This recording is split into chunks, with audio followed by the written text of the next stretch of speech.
이런 상황 속에서 하워드 러트닉 미 상무장관이 미국에 투자하지 않는다면 반도체에 100% 관세를 매길 수 있다. 이렇게 지금 경고를 했습니다. 이렇게 되면 삼성전자나 하이닉스 같은 우리 기업에 좀 파장이 있지 않을까 싶은데요. 네, 일단 25년 연말쯤에 에이펙 정상회담이 개최됐었고 그 즈음에 한미 정상회담, 한중 정상회담, 여러 국가들의 정상회담이 있었습니다. 그때 결국 약속을 받은 것이 미국에 투자하라, 미국에 공장 지어라 이거죠. 근데 그 약속 지키지 않는 거 아니냐 하는 의심이 있어요. 왜 그럴까요? 가장 대표적으로 미국 연방대법원의 판결을 앞두고 있습니다.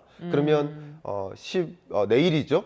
내일 시간 기준으로 봤을 때 미국 연방대법원의 판결이 상호관세 무효야 이렇게 나오면 세계 주요국들 한국, EU, 일본 여러 국가들이 대미 투자를 과연 단행하는 게 맞을까 하지 말자 하는 입장을 취할 수도 있기 때문에 미리 상호관세 무효 판결 결과가 나올 것을 우려하고 미리부터 그것에 대한 공격성 어떤 경고를 던지는 것은 아닌가. 그래서 미국 반도체 관세를 부과하면 너네 국가들 더 큰 충격이 있으니까 대미 투자를 줄이거나 안 할 생각하지 마라라는 어떤 경고의 메시지를 전달하는 것으로 저는 평가하고 싶습니다.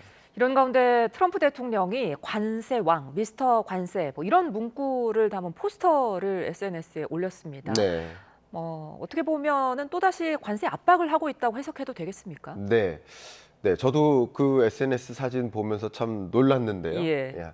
그 부분 의견을 좀 드려보면 어쨌든 지금 이 순간 트럼프 대통령은 굉장히 중요한 선거 결과, 그러니까 이 선거를 결정지을, 중간 선거를 결정지을 관세 전쟁, 상호 관세에 대한 대법원의 판결을 앞두고 있죠. 근데 트럼프 대통령의 주된 경제 정책이 바로 관세 정책이었는데 그 관세 정책 무효화라고 결과가 내려진다면 지지율에도 공화당의 지지율에도 상당한 부정적 영향을 미치겠죠. 그러니까 나는 또 다른 그 플랜 B를 여전히 마련하고 있고 다른 정책, 방금 말씀드렸었던 반도체의 관세를 100% 때린다든가 그런 나머지 정책들을 충분히 갖고 있으니까 상호 관세 무효 판결 나더라도 지지율 떨어뜨릴 필요 없다. 그리고 다른 나라들 대미 투자 약속한 거 그대로 지켜라. 더 큰 것이 기다리고 있다라는 식으로 압박을 취하는 것이 될 수 있고 또 대법원의 판결에 대해서도 언론 플레이를 하고 있는 것이다.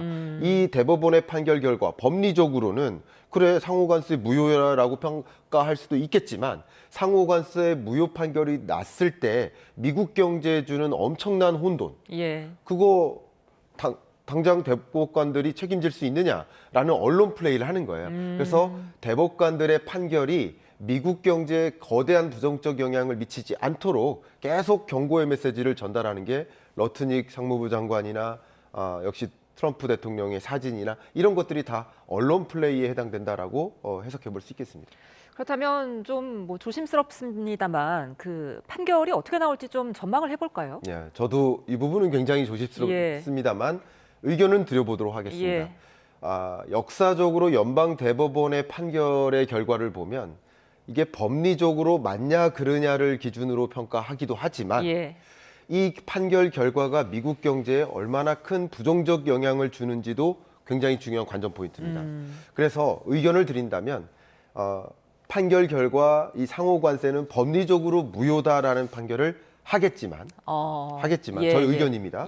하겠지만 그것으로 인해 미치는 미국 경제의 파장을 고려해서 상호 관세 판결의 무효지만 환불 조치는 하지 말라든가 아니면 기존에 이 소송을 내걸었던 기업들의 한정에서만 환불 조치를 해준다든가 아니면 앞으로는 상호관세가 무효지만 환불 조치는 안 해도 된다든가 이런 종류의 절충안을 내걸지 않을까. 그러니까 무효 판결은 하되 그것으로 인해 미치는 파장을 염려해서 절충안에 해당되는 심의 결과를 발표하지 않을까 하는 의견을 저는 갖고 있습니다.